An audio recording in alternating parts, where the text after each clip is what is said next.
tudo bem com vocês? Meu nome é Daniel e vamos iniciar hoje uma aula sobre conjuntos numéricos. Nessa aula eu vou falar, como o próprio nome diz, de todos os conjuntos numéricos e tratar com maior ênfase os números reais.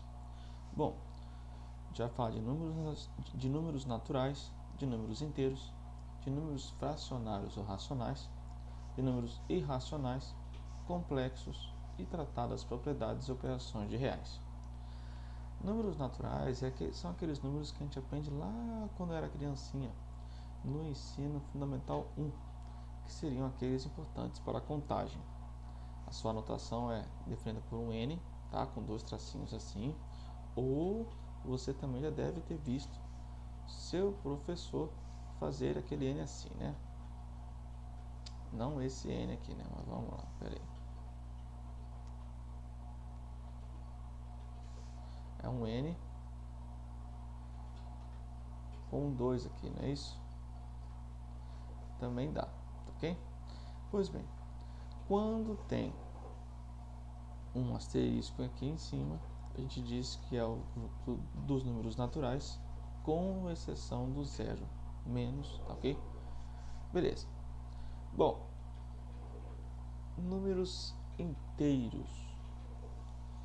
O fruto dos números inteiros são todos os naturais mais os seus simétricos. Para quem não lembra, simétricos são aqueles números que possuem a mesma distância em relação ao zero. Então, lá na reta numérica, eu vou ter o zero aqui, 1, 2, não é isso? O simétrico de menos 1, de 1, a distância 1, seria menos 1. O simétrico de 2 é o menos 2. Por quê?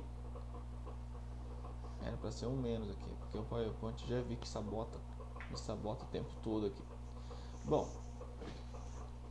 da mesma forma, quando tem um asterisco, a gente diz que é com ele, com exceção do zero. Belezinha? Belezinha. Vamos prosseguir aqui. Algumas anotações, elas aparecem tanto para os inteiros quanto para os demais, mas eu vou falar com ênfase nos inteiros, porque acontece de forma semelhante. Quando você vê o Z com o símbolo de maisinho aqui, na verdade eu estou me referindo a ele somente contando com os positivos e o zero. Então é a mesma coisa que falar que os naturais.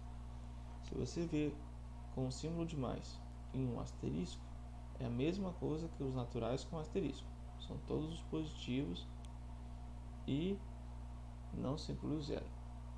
E quando se considera da mesma forma com o menos, é a mesma coisa que os negativos, sem os naturais e o zero, e com o asterisco, somente os negativos, sem o zero. Beleza? Vamos lá. Gente, números fracionários ou racionais. Aí você deve estar entendendo.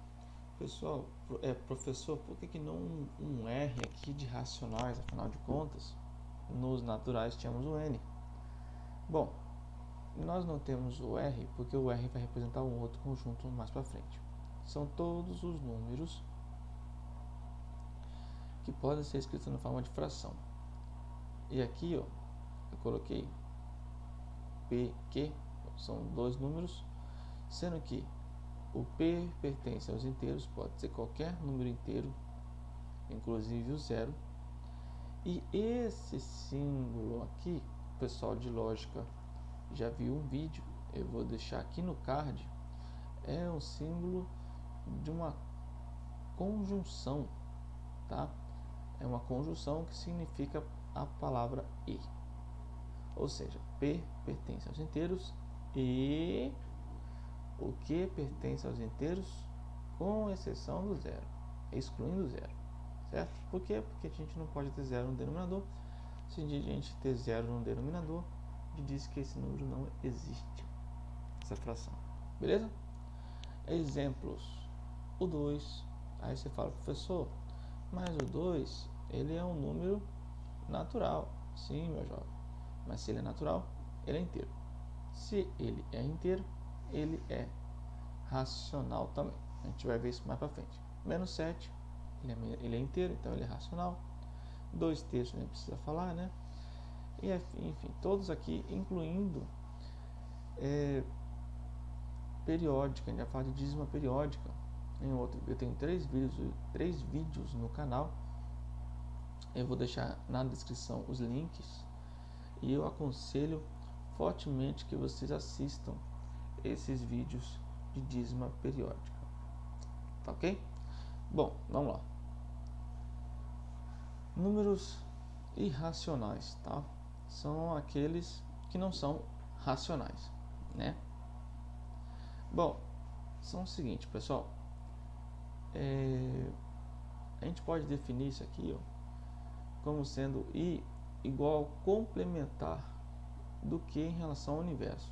Ou seja, eu tenho lá, ó, eu já dei uma aula sobre isso para conjuntos. Novamente o PowerPoint me sabotando. Esse aqui é o conjunto do universo. E aqui dentro eu vou ter um outro conjunto dos racionais. Esse conjunto dos racionais aqui, ó, é o conjunto dos números que podem ser escritos na forma de fração. Todos os outros que não são racionais, a gente fala que são irracionais. Simples assim, tá? E aí são aqueles que são considerados, que a gente fala que são os decimais infinitos. Por que são decimais infinitos? Porque nunca tem fim. Então, o π, por exemplo, ele não tem uma sequência lógica e não tem um fim. Mesma coisa, raiz de 2, tá? Os números reais é como se fosse esse conjunto universo que a gente está trabalhando aqui. Então, os números reais são a união dos irracionais e dos racionais, onde a interseção deles é vazia. Eles são conjuntos disjuntos. E aí, ó, é meio óbvio. Então, neste caso aqui, esse desenho estaria equivocado se eu falar que são dessa forma. Porque o conjunto dos números irracionais é um outro conjunto separadinho desse, tá certo? Eles são disjuntos, ou seja, não tem nenhum elemento comum a eles, tá? Belezinha. Os números complexos são aqueles que também chamados de imaginários, porque são todos aqueles que não são reais. Daí fala que é imaginário também. A gente não vai trabalhar nele agora, inicialmente, mas a gente pode definir aqui, ó, pelo diagrama de Euler-Venn, da seguinte forma: temos os naturais, os inteiros, os racionais, reais e complexos. E um está contido no outro. Dessa forma, o número que é natural, ele também é inteiro, ele é racional, ele é real, ele também é complexo. Semelhantemente, os inteiros são racionais, são reais, são complexos e assim sucessivamente, tá? Bom, vamos falar um pouquinho das operações. São 4 operações nos reais, vocês já sabem isso aqui: a adição, a multiplicação, a subtração e a divisão. Sendo que a subtração ela pode ser reescrita como sendo a soma do primeiro com o simétrico ou oposto do segundo. Por exemplo, se eu tivesse lá 2 menos 3, isso é a mesma coisa que 2 mais o menos 3. Perceberam? Eu estou somando o oposto ou simétrico do mais 3. A mesma forma, a divisão. Quando eu tenho um número, por exemplo, 4 dividido por 2. Isso é a mesma coisa que 4 vezes meio. Observem que é a multiplicação do inverso do 2. Tá ok? Para quem não lembra, oposto é quando você vira na horizontal. Simétrico inverso é quando você vira na vertical. Tá certo? Vamos continuar aqui a nossa aula. Concluindo a nossa aula, a gente vai ter propriedades estruturais. O que vem a ser propriedades estruturais? São aquelas definições que fecham, né, que determinam o que vem a ser o conjunto dos reais. Nós temos aqui pelo menos duas, que é a do fechamento. Se eu tenho dois elementos que pertencem aos reais, né? Então, a soma deles vai pertencer aos reais também e a multiplicação também. Ou seja, todos os números dessas operações elas vão estar dentro dos reais. Daí, fechamento. A comutativa vem a ser o seguinte: se eu tenho A mais B é igual a B mais A. Não confundam com a associativa, tá? E aqui é a mesma forma.